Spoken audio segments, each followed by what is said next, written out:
اعوذ باللہ من الشیطان الرجیم بسم اللہ الرحمن الرحیم وقاتلوا فی سبیل اللہ الذین یقاتلونکم ولا تعتدوا صدق اللہ مولانا العلی العظیم وبلغنا نبیہ ورسولہ الکریم۔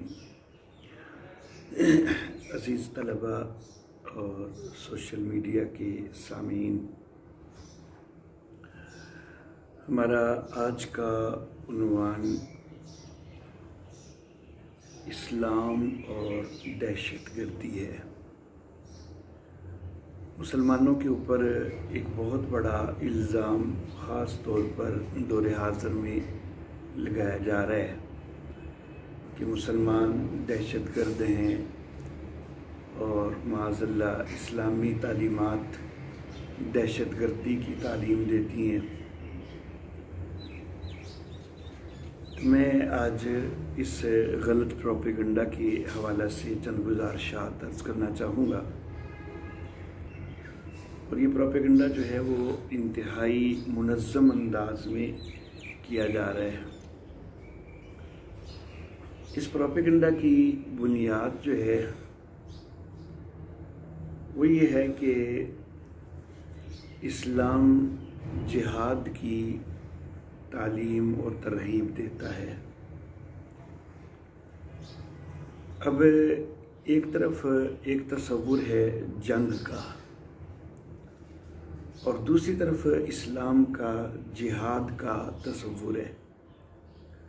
تو اصل بات یہ ہے کہ یہ دو الگ الگ چیزیں ہیں۔ جنگ کا تصور اور چیز ہے اور اسلام کا جہاد کا تصور یہ اور چیز ہے۔ تو بنیاد اصل میں یہی ہوتی ہے کہ جو جنگ کا غلط تصور ہے تو جہاد کو بھی اسی کے مطابق سمجھ لیا جاتا ہے، اور اس غلط تصور کو جہاد کے اوپر چسپاں کیا جاتا ہے۔ تو میں یہ واضح کرنا چاہوں گا کہ جنگ اور جہاد میں بہت فرق ہے۔ اس حوالے سے کسی شاعر نے یہ بات کہی ہے کہ جنگ شاہاں جہاں غارت گریست، جنگ مومن سنت پیغمبریست، کہ جو بادشاہوں کی جنگ ہے وہ تو جہان کو غارت کرنا ہے، لیکن جو مومن کی جنگ ہے یعنی جس کو جہاد ہم کہتے ہیں تو وہ تو نبی اکرم صلی اللہ علیہ وآلہ وسلم کی سنت ہے۔ تو یہ جو جنگ اور جہاد یہ صرف لفظوں کا فرق نہیں ہے، اصل میں ان کے مفاہیم کا بھی آپس میں بڑا فرق ہے۔ جہاد جو ہے یہ شریعت اسلامیہ کی ایک خاص اصطلاح ہے، اور اگر ہم تعصب کی عینک اتار کے دیکھیں تو یہ بڑا واضح ہو جائے گا کہ جہاد کا جو تصور ہے تو یہ جنگ کے تصور سے بہت مختلف ہے، اور جو عام دنیا کا جنگ کا تصور ہے وہ تو واقعی دہشت گردی ہے، لیکن جہاد جو ہے وہ تو امن کا داعی ہے، وہ دہشت گردی نہیں ہے۔ اس حوالے سے مزید گفتگو کرنے سے پہلے ہم تھوڑا سا ایک جائزہ لینا چاہیں گے کہ دنیا کے مختلف مذاہب میں اور دور جدید کے جو جنگ کی ہولناکیاں ہیں تو ان میں کیا صورتحال ہے، اور دوسری طرف پھر اسلام کا تصور جہاد وہ ان سے کس طرح مختلف ہے۔ مختلف مذاہب جو ہیں، ویسے تو دنیا کے اندر بہت سارے مذاہب ہیں، لیکن ان میں سے 4 مذاہب جو ہیں وہ خاص طور پر اسلام کے علاوہ وہ اہمیت رکھتے ہیں، جن کے پیروکار کافی زیادہ ہیں، جن کی شہرت کافی زیادہ ہے۔ تو وہ 4 بڑے مذاہب ہیں اسلام کے علاوہ۔ تو ظاہر بات ہے کہ مختصر وقت میں ہم دنیا کے سارے مذاہب پر تو گفتگو کر نہیں سکتے ہیں، تو ان 4 مذاہب کے جنگ کے تصور کے متعلق ہم مختصر گفتگو کریں گے، اور پھر دور حاضر کے اندر یا دور جدید کے اندر जो जंग की होलनाकियाँ हैं उनके मतलब थोड़ी बात करेंगे। वो जो 4 बड़े मज़ाहिब हैं, यहूदियत, ईसाईयत, हिंदू मत और बुद्ध मत, इनमें से पहले मैं ईसाईयत और बुद्ध मत इन दोनों की इकट्ठी बात करना चाहूँगा। ईसाईयत की जो तालीम तहरीफ़ात के नतीजा में जो मौजूदा ईसाई मज़हब की तालीम नज़र आती है, तो वो रहबानियत का तसव्वुर देती है और जंग को सरे से मना करती है। मैं ईसाइयों की बात नहीं कर रहा, ईसाईयत के मजहबी तसव्वुर की बात कर रहा हूँ। ईसाई तो दुनिया में हर जगह पर इस वक्त जंग कर रहे हैं, लेकिन जो ईसाईयत का मजहबी तसव्वुर है जो इस वक्त, तो वो तो जंग का सरे से इनकार करता है और ये तारीफ़ात के साथ है। असल में तो ईसाईयत जो है वो भी एक इल्हामी मज़हब है, तो उसके अंदर भी जिहाद का तसव्वुर था, लेकिन बहरहाल तारीफ़ करके तो उनकी मजहबी तालीम जो है वो उसके अंदर जंग की मुकम्मल नफ़ी कर दी गई, रहबानियत का तसव्वुर दिया गया। इसलिए जो बुद्ध मत है उसके अंदर अहिंसा की तालीम है, और अहिंसा यूँ समझे कि रहबानियत ही का दूसरा नाम है, और अहिंसा भी जो है वो जंग की मुखालफत में है। तो ईसाईयत की रहबानियत और जो बुद्ध मत की अहिंसा है, तो ये तालीम देते हैं कि किसी किस्म की कोई परवाह करने की ज़रूरत नहीं है, हक़ की सरबुलंदी होती है या नहीं होती, जुल्म का ख़ात्मा होता है या नहीं होता, मज़लूम की दादरसी होती है या नहीं होती, कुछ भी परवाह करने की ज़रूरत नहीं है, जंग नहीं करनी है। ये रहबानियत और अहिंसा की तालीम है। जुल्म फैलता है तो फैलने दो, कोई हरज नहीं, मज़लूम पिसता है तो पिसने दो, हक़ दबता है तो दबता रहे, कोई आवाज़ उठाने की ज़रूरत ही नहीं है। लेकिन मैं ये अर्ज़ करना चाहूँगा कि ये जो तसव्वुर है ये अक़ल के भी ख़िलाफ़ है और गैरत के भी ख़िलाफ़ है। कम अज़ कम हक़ के लिए, मज़लूम की दादरसी के लिए, जुल्म के ख़ात्मा के लिए वो बहरहाल आवाज़ भी उठनी चाहिए और मौसर इक़दाम अमली भी होना चाहिए। अल्लाह अल्लाह। बुद्ध मत में तो जंग की ममानियत जो है ना वो इस कदर ज़िक्र की गई है कि जंग के लिए अगर एक फ़ौज तैयार हो रही है तो बुद्ध मत कहती है कि उस फ़ौज को देखना तक भी जुर्म है, उसको देखना तक भी नहीं है, पर जंग करना तो दूर की बात। बुद्ध मत की किताब पक्तिया धम्मा, उसके अंदर ये बात लिखी है कि जो बख्शु बिला किसी वजह माकूल के एक ऐसी फ़ौज को देखने जाए जो जंग के लिए सफ बस्ता हो तो वह पक्तिया जुर्म का मुर्तकिब होगा। अल्लाह अल्लाह। ईसाईयत जो है उसकी जो असल तालीम है तो उसके अंदर जंग की इस तरह मुकम्मल नफ़ी नहीं थी, बल्कि कुरान हकीम में सूरह तौबा में अल्लाह रब्बुल इज़्ज़त इरशाद फरमाते हैं कि इन्नल्लाह अश्तरा मिनल मुमिनीना अनफुसहुम व अमवालहुम बिअन्न लहुमुल जन्नह, कि अल्लाह ने मोमिनों से उनकी जानें भी ख़रीद ली हैं, उनके माल भी ख़रीद लिए हैं कि उनके लिए जन्नत है।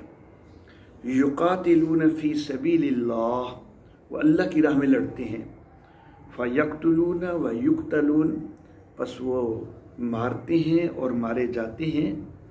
वअदन अलैहि हक़्क़न फ़ित तौराति वल इंजील वल कुरान, तो इसके ऊपर पक्का वादा है अल्लाह के ज़िम्मा, उसके ज़िम्मा यानी अल्लाह के ज़िम्मा, तौरात में भी, इंजील में भी और कुरान में भी। तो गोया कि अल्लाह रब्बुल इज़्ज़त फरमा रहे हैं कि इंजील के अंदर भी ये जिहाद और किताल का जो है वो हुक्म मौजूद था और इसके ऊपर जन्नत के वादे मौजूद थे। तो बहरहाल ईसाईयत ने अपनी مذہبی تعلیمات کے اندر تعریفات کر کے تو جہاد کے تصور کو تو ختم کر دیا، لیکن عملی طور پر اس وقت پوری دنیا کے اندر جو ہے عیسائیت سب سے زیادہ جنگیں مسلط کر رہی ہے۔ تو گویا کہ جو اصل چیز تھی جہاد، جو کہ ایک امن کا داعی تھا، اس کو تو انہوں نے چھوڑ دیا ہوا ہے، لیکن اپنی تعریفات کے بعد وہ جنگ کو بہرحال مسلط کر رہے ہیں۔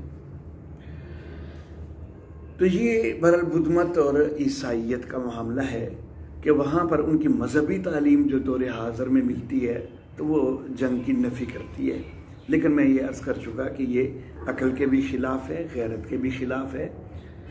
جہاد بہرحال ہونا چاہیے۔ اب دوسری طرف ہم آتے ہیں ہندو مت کی طرف، اور پھر یہودیت کی طرف آئیں گے ہم انشاءاللہ۔ ہندو مت جو ہے تو اس کے اندر جو جنگ ہے اس کی ترغیب بہت زیادہ ہے، اور لیکن اس کے جو مقاصد ہیں تو وہ کوئی اعلیٰ مقاصد ذکر نہیں کیے گئے۔ جو سب سے زیادہ بڑا مقصد ہندو مت کے اندر جنگ کا نظر آتا ہے نا، تو وہ مال کی ہوس جو ہے، مال کی ہرس، وہ سب سے زیادہ نظر آتی ہے کہ دیگر اقوام کو جو ہے وہ مغلوب کیا جائے اور مال سمیٹا جائے۔ اس حوالہ سے ہندو مت کی کتاب رگ وید میں ہے، اے مگھون ہمارے دشمنوں کو بھگا دے، مال و دولت کی فتح کو آسان کر، تو مال غنیمت حاصل کرنے کے لیے لڑائی میں ہمارا اچھا محافظ بن۔ تو گویا کہ بڑا مقصد جو ہے وہ مال غنیمت ہے، مال و دولت کو اکٹھا کرنا ہے۔ رگ وید میں دوسری جگہ پر ہے، اے اندر خزانوں کے خزانچی، ہم نے خزانوں کی خواہش سے تیرا سیدھا ہاتھ تھام لیا ہے، کیونکہ ہم تجھ کو جانتے ہیں۔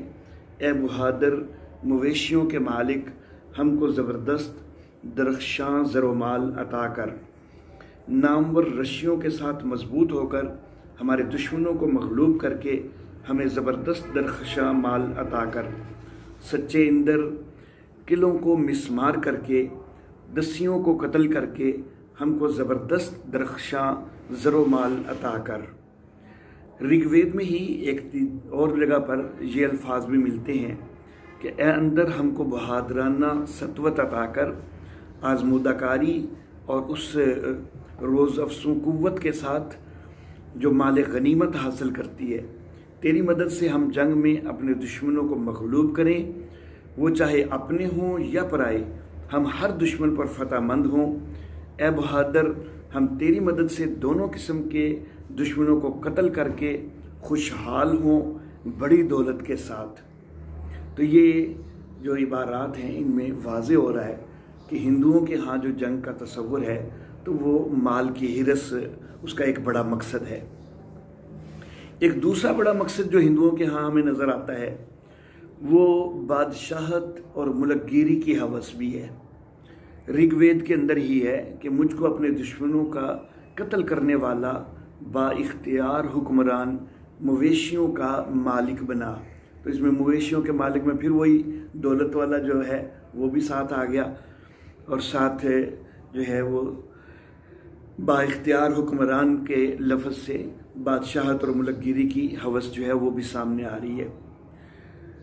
اچھا جی، منو سمرتی کے اندر ہے کہ جو دھرم کے مطابق عمل کرنے والا بندہ ہے اس کے متعلق لکھا ہے کہ راجہ کا خاص فرض یہ ہے کہ وہ ممالک فتح کرے اور جنگ سے کبھی نہ ٹلے۔ تو گویا کہ ممالک کو فتح کرنا، ملک گیری کی ہوس جو ہے تو وہ ایک بڑا مقصد ہے۔ ایک تیسرا بڑا مقصد جو ہندو مت کے اندر جنگ کا ہے تو وہ ہے کہ شان و شوکت ہو، جاہ و حشمت ہو، طاقت اور قوت ہو۔ رگ وید کے اندر ہے کہ جب اچھے نقشے کے ساتھ بہادر لوگ فوج کو آگے بڑھاتے ہیں تو وہ باقاعدہ جنگ میں فتح حاصل کرتے ہیں اور شہرت و ناموری کی تلاش میں بڑھتے اور دباتے چلے جاتے ہیں۔ اسی طرح رگ وید کے اندر دوسرے مقام پر ہے، مجھ کو اپنے ہمسروں میں سانڈ بنا، مجھ کو اپنے حریفوں کا فتح کرنے والا بنا۔ ہندوؤں میں جنگ کے تصور میں ایک اور مقصد جو ہے وہ ہے نسلی تعصب۔ آریہ خاندان جو ہے اس کو ایک بلند خاندان سمجھا جاتا ہے، तो उनकी सरबुलंदी के लिए, उनके वक़ार के लिए बहुत सारी जंगें लड़ी गई। कौरवों और पांडवों की तवील जंग जो है वो इसकी बड़ी वाज़ेह मिसाल है। अथर्ववेद में है, ए आग के राजा, जहाँ कहीं तो किसी यातुधान को खड़े हुए या फिरते हुए देखे, या उसको जो हवा में उड़ता है तो गुस्सा से मुश्तइल होकर उसे तीर से छेद डाल।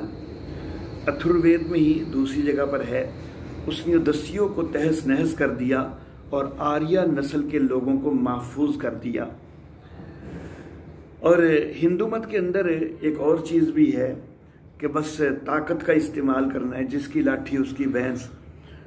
तो इस हवाला से मनुस्मृति के अंदर लिखा है कि जिस राजा की फौजें हर वक्त जंग के लिए तैयार रहती हैं, उससे तमाम दुनिया खौफजदा और मरऊब रहती है।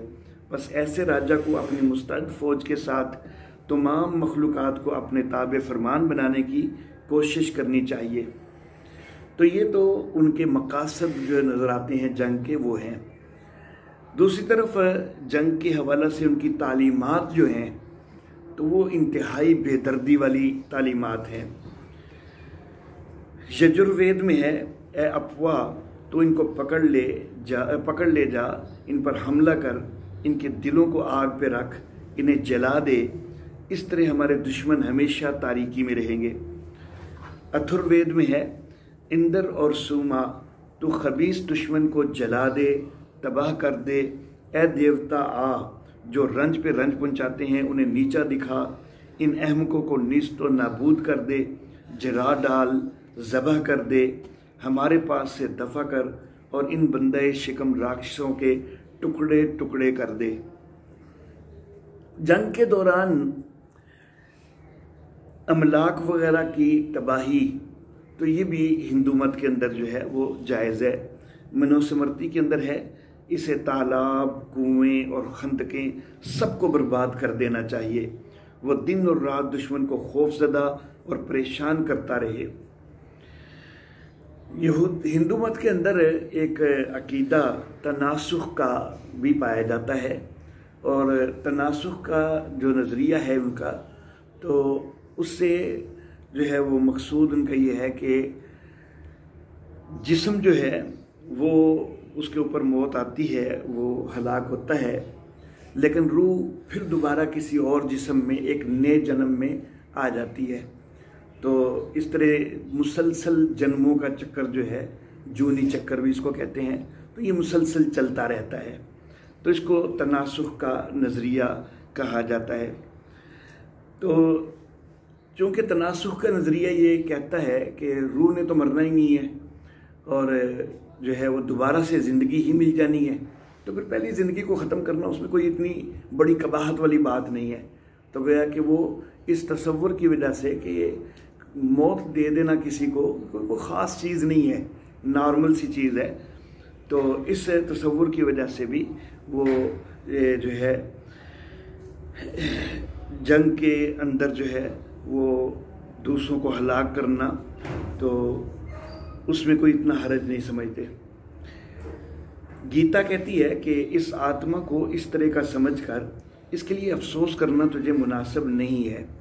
इस तरह गीता में दूसरे मकाम पर है, अगर तू ये ख्याल करता है कि आत्मा दायमी नहीं, जिस्म के साथ ही पैदा होती है और साथ ही मर जाती है, तब भी ए महाबाहु उसके लिए अफसोस करना तुझे मुनासिब नहीं, क्योंकि जो पैदा हुआ है उसकी मौत यकीनी है और जो मरता है उसका पैदा होना लाबुद है। इसलिए इस अटल बात पर अफसोस करना तेरे शायान शान नहीं है।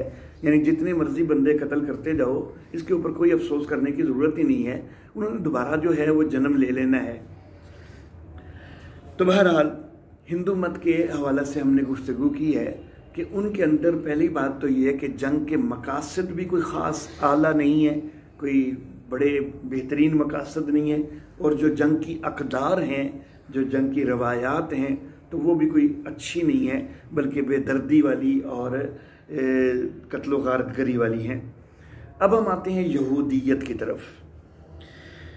यहूदियत की जो मौजूदा तालीमात हैं, जो कि असल में तारीफ़ात का नतीजा हैं, तो उनके अंदर हमें जो जंग का तसव्वुर नज़र आता है, तो हम उस हवाला से बात करेंगे।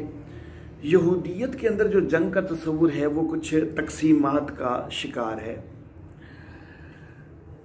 उनका कहना यह है कि एक अफराद वो हैं कि जो उनके साथ एक ही वतन में रह रहे हैं, तो उनके साथ जो जंग करनी है, तो यहूदियत कहती है, मौजूदा तौरात के अंदर लिखा है कि उनके अंदर जो जंग करनी है तो वो इसलिए है कि वो तेरे मुल्क में रहने ना पाएँ।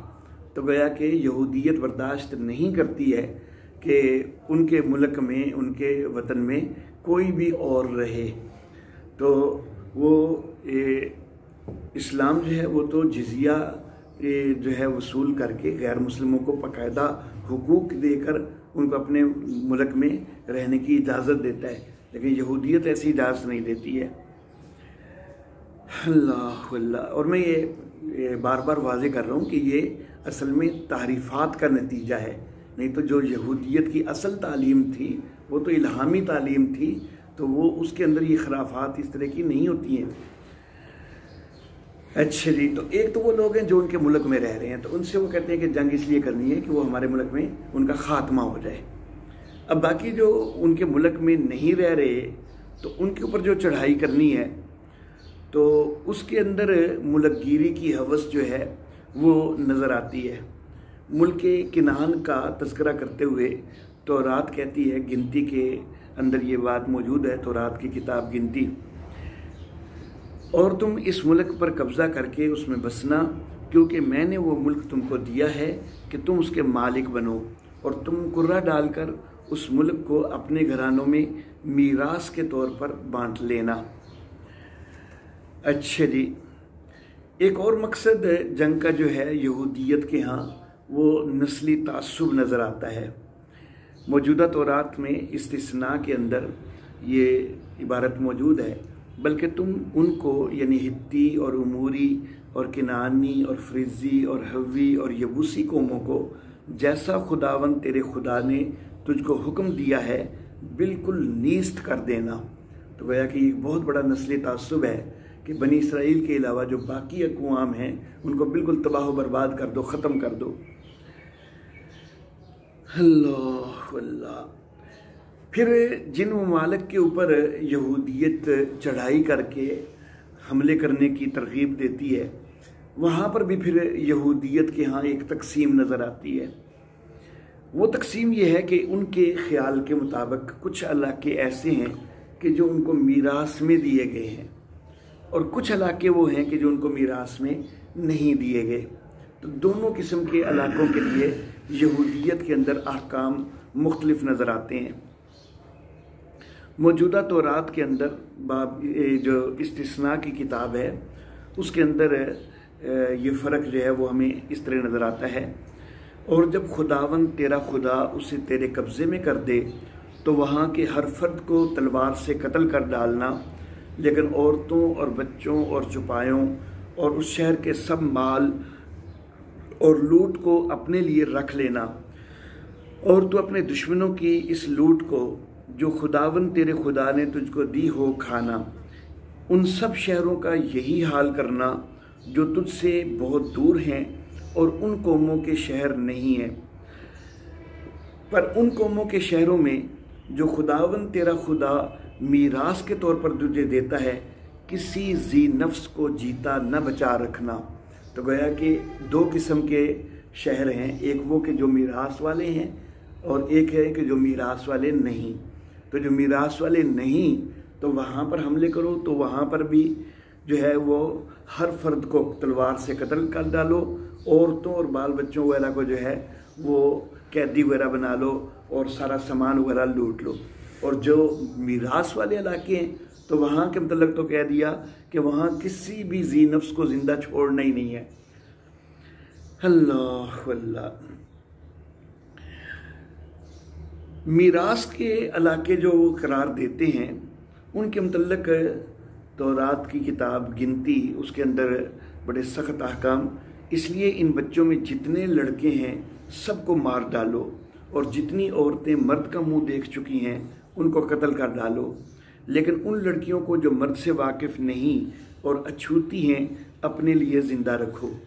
तो गया कि एक तरफ वो जिनसी हवस भी जो है वो नज़र आ रही है, और दूसरी तरफ जो है मीरास अक़वाम के अंदर मुकम्मल कत्ल व गारतगरी का हुक्म दिया जा रहा है। अल्लाह अल्लाह। तौरात की किताब खुरूज जो है वो तो यहाँ तक कहती है कि जो मीरास अक़वाम हैं तो उनको तो हर हाल में ख़त्म होना है, उनसे तो कोई मुआहिदा तक भी नहीं किया जा सकता। सो ख़बरदार रहना कि जिस मुल्क में तू जाता है उसके बाशिंदों से कोई अहद न बांधना, और इस्तिस्ना में है तू उनसे कोई अहद न बांधना और न उन पर रहम करना। अच्छा जी, जो मीरास अक़वाम हैं उनकी इबादत गाहें भी जो हैं वो बरकरार नहीं रखनी है, उनको भी जो है वो तोड़ देना है। इस्तिस्ना के अंदर है, बल्कि तुम उनसे ये सलूक करना कि उनके मज़बहों को ढा देना, उनके सतूनों को टुकड़े टुकड़े कर देना, और उनकी यसीरतों को काट डालना, और उनकी तराशी हुई मूर्तें आग में जला देना। तो ये तो मीरास अक़वाम हैं, तो इनके मतलब तो मुकम्मल ख़ात्मा जो है यही यहूदियत की तालीम है। लेकिन जो गैर मीरास अक़वाम हैं तो उनके मतलब सख्त तालीम भी पीछे मैं ज़िक्र कर चुका कि मर्दों को कत्ल कर दिया जाए, औरतों और बच्चों को लोंडियाँ और ग़ुलाम बना लिया जाए। हाँ, अलबत्ता उनके मतलब कई जगह पर नरम तालीम भी नज़र आती है जो मीरास अक़वाम नहीं है। इस्तिस्ना के अंदर है, बल्कि तुम उनसे ये सलूक करना कि उनके अगली बात। और जब तू बनु अम्मून के करीब जा पहुँचे तो उनको मत सताना और उनको छेड़ना, क्योंकि मैं बनु अम्मून की ज़मीन का कोई हिस्सा तुझे मीरास के तौर पर नहीं दूंगा। अच्छा जी, और ये जो गैर मीरास अक़वाम हैं इनके मतलब वो सुलह का पैगाम देना भी जो है वो जायज़ करार देते हैं। इस्तिस्ना के अंदर है, जब तो किसी शहर से जंग करने उसके नज़दीक पहुँचे तो पहले उसे सुलह का पैगाम देना। तो बहरहाल ये यहूदियत के यहाँ जो है ये जंग का तस्वुर है। तो जंग की जो मकासद हैं वो यहाँ पर भी कोई आला नहीं बयान किए गए, बल्कि मुल्कगिरी की हवस और दूसरी तरफ नस्ली तासुब जो है ये ख़ास तौर पर जंग का एक बड़ा मकसद नज़र आता है। और जो जंग की अक़दार हैं तो वो भी ज़ालिमाना नज़र आती हैं। ये तो मुख्तलिफ़ मज़ाहिब के ऊपर हमने एक जायज़ा ले लिया। अब हम आते हैं कि दौर हाज़िर के अंदर जो जंग की होलनाकियाँ हैं और उनको ज़्यादातर जो है वो लोग मुसल्लत कर रहे हैं कि जिनकी जो तारीफ़ शुदा मजहबी तालीम है तो वो तो जंग की नफ़ी करती है। ईसाइयत जो है तो उनकी मजहबी तालीम जो अगरचे तारीफ़ात का नतीजा है, लेकिन बहरहाल वो जंग की नफ़ी करती है। लेकिन वो सबसे ज़्यादा जो है वो पूरी दुनिया के अंदर इस वक्त जो है वो जंगें मुसल्लत कर रहे हैं। यूरोपीय अक़वाम और अमेरिका जो है तो उसका किरदार इनमें सबसे आगे है। इस हवाले से 2 आलमी जंगें हो चुकी हैं। पहली जो आलमी जंग हुई है जिसको जंग अज़ीम अव्वल कहा जाता है 1914 से 1918 तक लड़ी गई, और इस एक जंग के अंदर 1,97,72,701 लोग मारे गए। अब ये इतने ज़्यादा अफराद की इकट्ठी हलाकत एक ही जंग के अंदर, तो ये कितनी बड़ी जो है ना वो होलनाकी है। और ये जो 1,97,72,701 हैं इनमें से 88,69,248 लोग वो थे कि जो आम शहरी थे, जिनका जंग के साथ कोई ताल्लुक़ भी नहीं था। इनके अंदर छोटे बच्चे भी हैं, औरतें भी हैं। दूसरी जंग अज़ीम जो है, दूसरी आलमी जंग जो है वो 1937 से 1945 तक लड़ी गई, और इस जंग के अंदर जो है 7,27,07,700 लोग मारे गए, और इनके अंदर 4,17,93,300 लोग जो हैं ये आम शहरी अफराद थे जिनका जंग से कोई ताल्लुक़ ही नहीं था। तो अब देखें कि ये सिर्फ 2 जंगों के अंदर किस कदर होलनाकी जो है वो इख्तियार की गई है कि मजमूई तौर पर 9,24,80,401 लोग, जिनके अंदर 5,06,62,548 लोग वो बिल्कुल आम शहरी हैं। तो इतनी बड़ी हलाकतें जो है वो कर दी गई। अल्लाह अल्लाह, ये बिल्कुल इंतहा दर्जे का जो है वो कत्ले आम है। फिर दूसरी आलमी जंग जो है, जंग अजीम दोम, तो उसके दौरान जो इस वक्त जो है जिहाद को दहशतगर्दी करार देने वालों का सबसे बड़ा जो है सरखेल है अमेरिका, तो उसके सदर हैरी एस ट्रूमैन उसके हुक्म से जापान के ऊपर जो है वो एटम बम गिराए गए। 6 अगस्त 1945 को जापान के शहर हिरोशिमा पर लिटिल बॉय नाम का एटम बम गिराया गया, और फिर सिर्फ 3 दिन बाद 9 अगस्त 1945 को जापान के ही दूसरे शहर नागासाकी पर फैट मैन नामी एटम बम भी गिराया गया। अब ये जो 2 बम गिराए गए हैं, तो हिरोशिमा में 1,40,000 अफराद और नागासाकी में 80,000 अफराद, गोया के टोटल 2,20,000 अफराद ये बिल्कुल यकलख्त अचानक जो है ये लुक़्मा अजल बन गए। तो ये सब की अचानक जो हलाकत, और इसके बाद इन बमों के असरात से जो बाद में हलाकतें हुई हैं वो इसके अलावा हैं। ये तो बिल्कुल जो फौरी तौर पर हलाकतें हुई तो वो इतनी ज़्यादा हैं, 2,20,000। अब इनके अंदर ये तो आम शहरियों के ऊपर चलाए गए थे, ये आम शहरी इलाकों पे, और इनके अंदर औरतें भी हैं, बच्चे हैं, बूढ़े हैं, ज़ईफ़ हैं। इनके अंदर कितनी ऐसी बेटियां होंगी कि जो नहीं जानती होंगी कि बेअय्य ज़ंबिम कुतिलत। इनके अंदर कितने ऐसे बूढ़े ज़ईफ़ होंगे कि जिनको बेचारों को पता भी नहीं होगा कि ये जंग का मकसद क्या है, ये क्यों लड़ी जा रही है। कितने मासूम बच्चे जो हैं वो यहाँ पर जो है वो शहीद किए गए होंगे, मारे गए होंगे, हलाक किए गए होंगे। अल्लाह अल्लाह। तो बहरहाल, और अगर हम दौरे हाज़िर में भी देखें तो गैर मुस्लिम क़ुव्वतें कभी इराक़ में, कभी अफ़गानिस्तान में, कभी फ़लस्तीन के अंदर, तो वो इंतहाई बेदर्दी के मुजाहरे करती नज़र आ रही हैं। तो ये सारा कुछ तो उधर नज़र आता है, और दहशतगर्दी का इल्ज़ाम जो है वो मुसलमानों के ऊपर रख दिया गया है। तो बहरहाल ये तो था जंग का जो तस्वुर है। अब हम देखते हैं कि इस्लाम का जो जिहाद का तस्वुर है तो वो इससे किस अंदाज में मुख्तलिफ है। तो पहली बात इस हवाले से मैं ये करना चाहूँगा कि जिहाद जो है वो एक ज़रूरी चीज़ है, उसकी एक ज़रूरत है। क्यों ज़रूरत है? और ख़ास तौर पर जब हम इस तनाजुर में देखते हैं कि हमारे हादी आलम नबी अकरम सल्लल्लाहु अलैहि वसल्लम वो तो एक बुनियादी तौर पर एक मुबल्लिग थे, एक दाई थे। तो कायनात का ये सबसे बड़ा मुबल्लिग है, सबसे बड़ा दाई है और अमन का पैगाम्बर है। तो आखिर क्या वो वजूहात हैं कि उनको भी तलवार हाथ में लेनी पड़ी? तो कोई ना कोई तो ऐसी ज़रूरत थी। अल्लाह अल्लाह। तो जंग क्यों ज़रूरी होती है, ये जिहाद क्यों ज़रूरी होता है?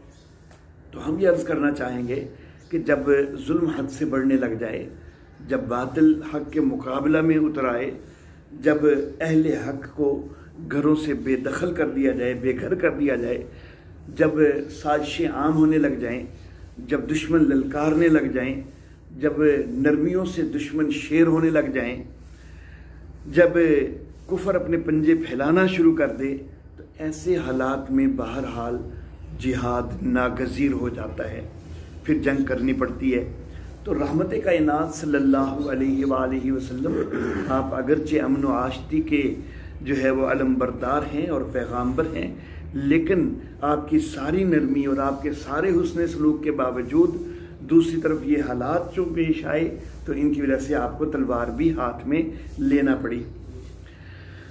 अल्लाह अल्लाह।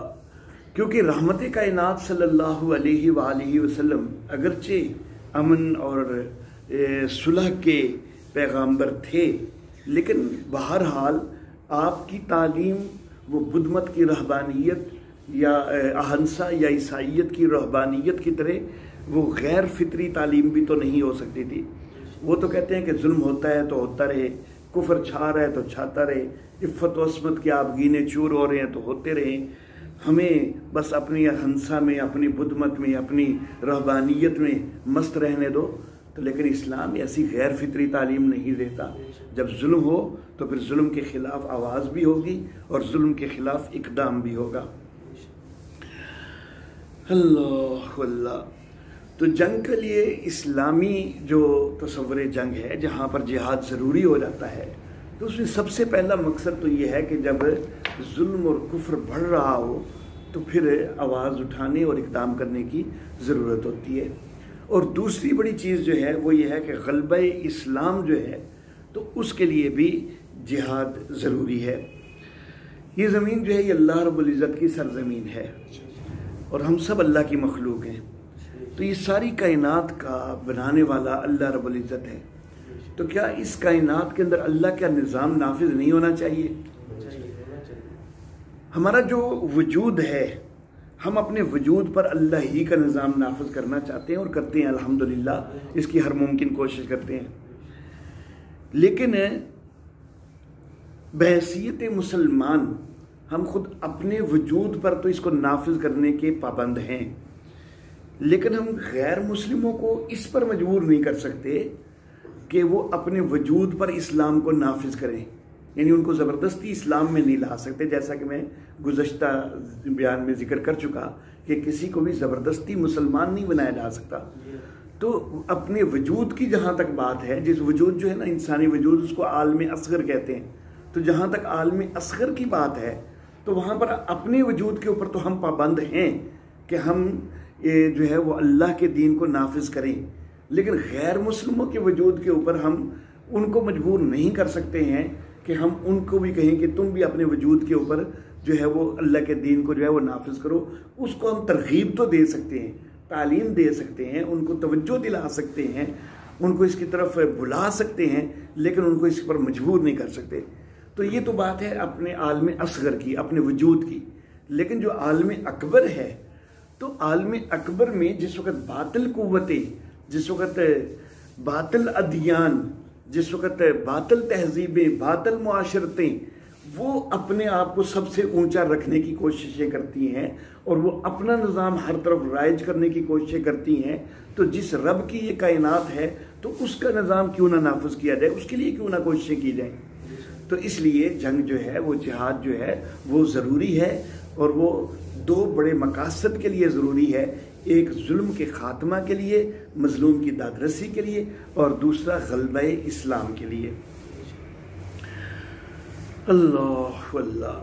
तो इस्लाम के अंदर जंग के जो मकासद हैं वो नहीं है जो दीगर जो है वो माशरों के अंदर या मज़ाहिब के अंदर हमें नज़र आते हैं कि माल की हवस है या लोंडियाँ बनाने की हवस है या ग़ुलाम बनाने की हवस है या मुल्कगिरी की हवस है। वो मकासद नहीं है, बल्कि मज़लूम की दादरसी है और ग़लबा इस्लाम है। अल्लाह अल्लाह। अब एक तसव्वुर है जंग का और एक तसव्वुर है जिहाद का। इस्लाम का तसव्वुर जिहाद का है और इन दोनों के अंदर ज़मीन व आसमान का फ़र्क है। एक फ़र्क मकासद के अंदर तब्दीली है और एक फ़र्क अक़दार के अंदर तब्दीली है। शरीयत इस्लामिया के अंदर जंग के मकासद जो हैं तो वो भी आला तरीन हैं और शरीयत इस्लामिया में जंग के जो अक़दार हैं, जो जंग के मुतल्लक़ अहकाम हैं, वो भी आला तरीन हैं। इस्लामी शरीयत के अंदर जो है वो दीगर जो जंग के मकासद जो आम होते हैं, मुल्कगिरी की हवस, ज़ाती शोहरत, दबदबे में इजाफ़ा, माल व दौलत का हसूल, दुश्मन को कुचलना, बुज़दिली के ताने से बचना या दुश्मन से इंतकाम लेना या नस्ली तासुब या कोई और असबियत, तो ये मकासद इस्लाम के तसव्वुर जिहाद के नहीं हैं, ये आम जंग के मकासद होते हैं। اسلام کا جو تصور جہاد ہے تو وہ اعلاء کلمت اللہ کے لیے ہے، ظلم کے خاتمہ کے لیے ہے، مظلوم کی داد رسی کے لیے ہے، حق کی اشاعت کے لیے ہے، انسان کی فلاح کے لیے ہے، اور یہ مقاصد جو ہیں یہ بڑے اعلیٰ مقاصد ہیں۔ دوسری طرف اسلام نے اقدار کو بھی بدلا ہے۔ جو جنگ ہے اس کے اندر تو قتل و غارت گری ہے، اس کے اندر تو بس مخالف کو ہر لحاظ سے دبانا ہی دبانا ہے، ان کی جائیدادیں تباہ کرنا، ان کی املاک بھی تباہ کرنا، لیکن اسلام ایسی تعلیمات نہیں دیتا ہے۔ اللہ اللہ، اسلام تو جنگ کے دوران بھی یہ تعلیم دیتا ہے کہ اللہ اور اس کے رسول صلی اللہ علیہ وآلہ وسلم ان کے احکام کو مد نظر رکھنا ہے، اور عورتوں کے اوپر، بچوں کے اوپر، ضعیفوں کے اوپر ہاتھ نہیں اٹھانا ہے، بوڑھوں کے اوپر ہاتھ نہیں اٹھانا ہے، اور اگر دشمن صلح کے لیے آمادہ ہو جاتا ہے تو تم نے بھی صلح کر لیے، راضی ہو جانا ہے، آمادہ ہو جانا ہے۔ اگر کوئی معاہدہ ہوتا ہے تو معاہدوں کی تم نے اپنے طور پر پوری پابندی کرنی ہے جب تک کہ فریق مخالف جو ہے وہ معاہدہ نہیں توڑ دے۔ اگر کوئی پناہ لینا چاہتا ہے تمہارے پاس تو تم ان کو پناہ بھی دے دو، اور جو غیر جانبدار کفار ہیں ان سے جنگ نہیں چھیڑنی ہے۔ جو لوگ لڑائی سے معذور ہیں تو ان کے اوپر ہاتھ نہیں ڈالنا ہے۔ حتیٰ کہ اسلام تو دوران جنگ بھی، جنگ کے دوران بھی امن کا پیغام دیتا ہے۔ اللہ رب العزت سورۃ النساء کے اندر فرماتے ہیں کہ وَالصُّلْحُ خیر، کہ صلح بہتر ہے۔ اللہ اللہ،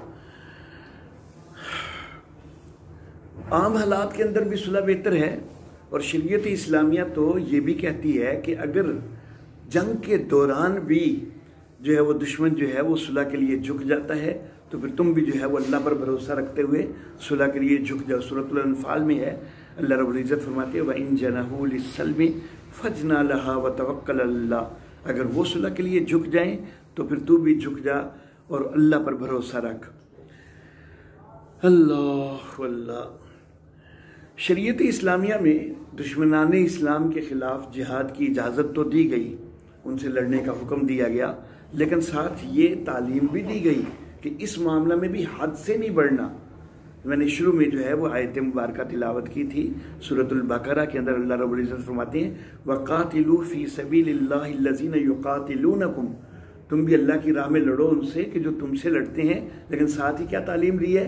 یہ جنگ کے دوران کی بات ہو رہی ہے کہ وَلَا تَعْتَدُوا، لیکن حد سے نہیں بڑھنا۔ جتنی وہ کوئی زیادتی کر رہے ہیں اتنی تو کر سکتے ہو، حد سے نہیں بڑھنا ہے۔ اللہ اللہ، سورۃ البقرہ کے اندر ہی دوسرے مقام پہ اللہ فرماتے ہیں فَمَنِ اعْتَدَىٰ عَلَيْكُمْ فَاعْتَدُوا عَلَيْهِ بِمِثْلِ مَا اعْتَدَىٰ عَلَيْكُمْ، اگر تم پر کوئی زیادتی کرتا ہے تم بھی ان پر اتنی زیادتی کر سکتے ہو جتنی انہوں نے تمہارے اوپر زیادتی کی ہے۔ حد سے نہیں بڑھنا ہے، تم نے زیادتی اپنی طرف سے زیادہ نہیں کرنی ہے۔ اللہ اللہ، تو جنگ کے دوران بھی ایسی تعلیمات جو ہے ان کو مد نظر رکھنے کا اللہ حکم دیتے ہیں کہ جتنا ان کی طرف سے جو ہے وہ زیادتی سامنے آئے اس سے بڑھ کر تم نے نہیں کرنی ہے۔ اللہ اللہ، اللہ رب العزت یہ ارشاد فرماتے ہیں سورہ توبہ میں کہ وَإِنْ أَحَدٌ مِّنَ الْمُشْرِكِينَ اسْتَجَارَكَ فَأَجِرْهُ، اگر مشرکوں میں سے کوئی تجھ سے پناہ طلب کرے تو تو اس کو پناہ دے دے۔ تو گویا کہ اسلام جو ہے وہ جنگ کے دوران بھی وہ کئی سارے ایسے معاملات جو ہیں ان کی تلقین کرتا ہے کہ جو بہترین اقدار ہیں۔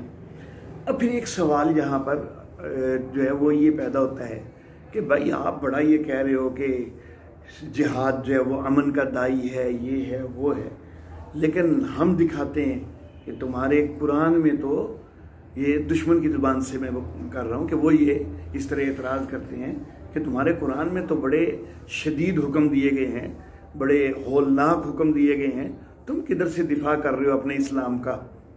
تمہارا قرآن کہتا ہے سورہ توبہ کے اندر فَاقْتُلُوا الْمُشْرِكِينَ حَيْثُ وَجَدتُّمُوهُمْ، مشرکوں کو مارو جہاں تمہیں ملیں، وَخُذُوهُمْ، اور ان کو پکڑو، وَاحْصُرُوهُمْ، اور ان کو گھیرو، وَاقْعُدُوا لَهُمْ كُلَّ مَرْصَدٍ، اور ان کے لیے ہر جگہ پر گھات لگاؤ۔ تو تم کہتے ہو کہ امن کا دائی ہے اسلام، تو یہ تو دیکھو کتنے سخت احکام تمہارے قرآن میں موجود ہیں، پکڑو مارو۔ سورۃ البقرہ کے اندر ہے کہ وَاقْتُلُوهُمْ حَيْثُ ثَقِفْتُمُوهُمْ، جہاں پر بھی ان کو پاؤ ان کو مار ڈالو۔ سورہ محمد میں ہے فَإِذَا لَقِيتُمُ الَّذِينَ كَفَرُوا فَضَرْبُ الرِّقَابِ، جس وقت تم کافروں سے ملو تو گردنیں مارو. حَتَّى إِذَا أَسْخَنْتُمُوهُمْ فَشَدُّوا الْوِثَاقَ، یہاں تک کہ جب خوب خون ریزی کر چکے ہو تو پھر اب ان کو قیدی بناؤ، ان کو مضبوطی سے باندھو. تو تم کس طرح دفاع کرتے ہو اسلام کا؟ اسلام تو بڑی ہولناک تعلیمیں دے رہا ہے. تو میں یہ عرض کرنا چاہوں گا کہ یہ جو آیات مبارکہ پیش کی جاتی ہیں، ان کا پس منظر اور ان کا سیاق و سباق جو ہے اس کو بھی تو ساتھ مد نظر رکھنا ہے کہ یہ کس وقت کی تعلیم ہے. تو یہ تعلیمات اس وقت کے لیے ہیں کہ جس وقت جو ہے اسلامی سلطنت قائم ہو چکی، اور اس کے باوجود اسلام کا غلبہ آ جانے، اسلامی سلطنت کے قائم ہو جانے کے باوجود جو معاند ہے وہ اسلامی سلطنت کو قبول کرنے کے لیے تیار نہیں، وہ اطاعت قبول نہیں کر رہے، اور وہ جو ہے جنگ ہی جنگ مسلط کیے جا رہے ہیں. تو اس وقت کے لیے جو سب سے پہلی آیت مبارکہ سورہ توبہ کی ذکر کی ہے کہ فَاقْتُلُوا الْمُشْرِكِينَ حَيْثُ وَجَدتُّمُوهُمْ وَخُذُوهُمْ وَاحْصُرُوهُمْ وَاقْعُدُوا لَهُمْ كُلَّ مَرْصَدٍ. تو اس کا پس منظر کیا ہے کہ مکہ فتح ہو چکا ہوا تھا اور اسلام کا عملی طور پر غلبہ ہو چکا ہوا تھا، اسلامی سلطنت قائم ہو چکی ہوئی تھی. اس کے باوجود جو ہے وہ دشمن اس اسلامی سلطنت کو قبول کرنے کے لیے تیار نہیں ہو رہے تھے، اور جو ہے وہ جنگ مسلط کرنے کے درپے تھے. تو پھر پہلے ایسا نہیں کہ سیدھا جو ہے ان کو مارنے کا حکم دے دیا گیا، بلکہ یہ کہ پہلے حج کے موقع پر باقاعدہ ان سے برات کا اعلان کیا گیا. باقاعدہ اعلان ہوا کہ حرمت والے مہینے جو ہیں ان کے ختم ہونے تک تم کو مہلت ہے، اور اس دوران جو ہے وہ اپنی حرکتوں سے باز آ جاؤ، سیدھے ہو جاؤ. لیکن اگر تم حرمت والے مہینوں کے بعد تک بھی جو ہے وہ اپنی اسی روش کے اوپر قائم رہو گے تو پھر تم کو پکڑا جائے گا. تو یہ ان لوگوں کے لیے حکم دیا جا رہا ہے کہ جب حرمت کے والے مہینے ختم ہونے کے بعد بھی اگر وہ اپنی بری روش سے باز نہیں آتے تو پھر یہ حکم ہے کہ پھر جہاں ملے پھر مارو ان کو، پھر ان کے لیے گھات لگاؤ، پھر ان کو پکڑو. تو یہ ان لوگوں کے لیے یہ عام نہیں ہے کہ جہاں پر بھی کبھی بھی کوئی کافر مل جائے تو جا کے اس کو مارنا شروع کر دو. ایسا کوئی حکم نہیں ہے، بلکہ باقاعدہ مسلم شہر کے اندر، ریاست کے اندر بھی وہ شہری بن کے رہ سکتے ہیں. اگر یہی حکم ہوتا نا ہمیشہ کے لیے کہ بھائی جتھے کوئی کافر ملے بس پھڑو تے مارو، تو پھر تو کسی مسلم ملک کے اندر کوئی کافر نظر ہی نہیں آنا چاہیے تھا. لیکن ایسا نہیں ہے. جو دوسری آیت ہے سورۃ البقرہ، جس کے اندر وَاقْتُلُوهُمْ حَيْثُ ثَقِفْتُمُوهُمْ کہ جہاں ان کو پاؤ ان کو مار ڈالو. تو اسی آیت کے اندر جو ہے وہ ذرا اس سے پہلے اور بعد کے الفاظ جو ہیں تو ان کے اوپر بھی غور کیجئے.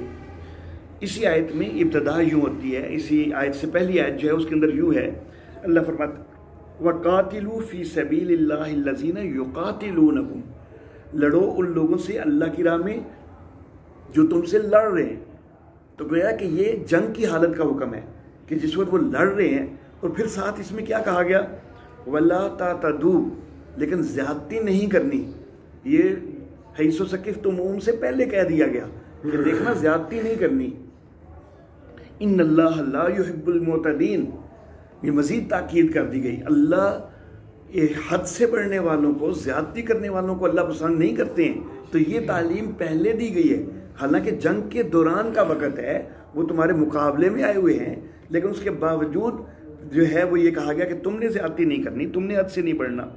اس کے بعد یہ کہا گیا کہ وَاقْتُلُوهُمْ حَيْثُ ثَقِفْتُمُوهُمْ کہ جہاں ان کو پاؤ ان کو مارو، وَأَخْرِجُوهُمْ مِنْ حَيْثُ أَخْرَجُوكُمْ اور ان کو وہاں سے نکالو جہاں سے انہوں نے تم کو نکالا ہے. تو یہ ہے کہ جب وہ تمہارے اتنے درپے ہو جائیں کہ تمہیں اپنے گھروں سے دربدر کر رہے ہوں، تو پھر یہ حکم ہے جب وہ جنگ کے عالم میں ہیں، تمہارے مقابلے میں نکلے ہوئے ہیں، تم کو تمہارے گھروں سے بے گھر کرنا چاہ رہے ہیں، تو پھر تمہیں بھی اجازت ہے کہ تم بھی جو ہے وہ ان کو جہاں پاؤ، یعنی جنگ کے دوران جہاں پاؤ ان کو مارو. اب ظاہر ہے کہ جنگ کے دوران تو مارنا ہی ہے نا دشمن کو، یہ تو نہیں کہ جنگ کے دوران بھی جو ہے نا نہیں جو تسی پاؤں جی ساڈے تے مارتے رہو فائر کرتے رہو اسی تے چپ کر کے بیٹھا، نہیں یہ نہیں ہوتا. جب جنگ کا دوران ہے تو پھر تو جہاں دشمن ملے گا اس کو مارنا ہے جو مقابلے میں آیا ہوا ہے، نہ کہ وہ کہ جو عام شہری ہے. اللہ جو تیسری آیت مبارکہ ہے سورہ محمد، تو اس آیت مبارکہ میں جو اگلے لفظ ہیں وہ بھی واضح کر رہے ہیں کہ وہ بھی عین حالت جنگ کی بات ہے. فَإِذَا لَقِيتُمُ الَّذِينَ كَفَرُوا فَضَرْبُ الرِّقَابِ، پس ضرب الرقاب، پس جس وقت کافروں سے تم ملو تو پھر گردنیں مارنا ہے. حتیٰ اذا اسخنتموہم فشدوا الوثاق، یہاں تک کہ جب تم ان کو خوب خون ریزی ان کی کر چکے تو پھر اب مضبوطی سے ان کو باندھنا ہے. فَإِمَّا مَنًّا بَعْدُ وَإِمَّا فِدَاءً، پھر بعد میں یا تو ان کو احسان کر کے چھوڑ دینا ہے یا فدیہ قبول کر لینا ہے. حتیٰ تضع الحرب اوزارها، یہاں تک کہ جنگ اپنے ہتھیار رکھ دے. تو یعنی یہ جنگ کے دوران کی بات ہے کہ جنگ کے دوران پھر خوب خون ریزی کرنی ہے. ظاہر بات ہے کہ جب وہ بھی تم مقابلے میں آئے ہوئے ہیں، قتل کر رہے ہیں، تو اب تو وہاں پر تو ہاتھ روکے نہیں جا سکتے ہیں. اب تم بھی جو ہے نا وہ ڈٹ کے ان کا مقابلہ کرو، خون ریزی کرو. تو یہ جو سخت احکام قرآن حکیم میں جہاں جہاں پر آئے ہیں یہ دوران جنگ کے لیے آئے ہیں، یہ عام حالات کے لیے نہیں آئے ہیں. تو اصل چیز یہی ہے کہ اسلام جو ہے اس کا جہاد کا تصور یہ عام جنگ کے تصور سے کہیں مختلف ہے، اور اس کے اندر مقاصد بھی اعلیٰ ہیں اور اقدار بھی اعلیٰ ہیں. بڑے اچھے احکام جو ہیں وہ اسلام میں دیے گئے ہیں جو کہ امن کا جو ہے وہ پیغام ہے، نہ کہ دہشت گردی کا. وآخر دعوانا ان الحمد للہ رب العالمین.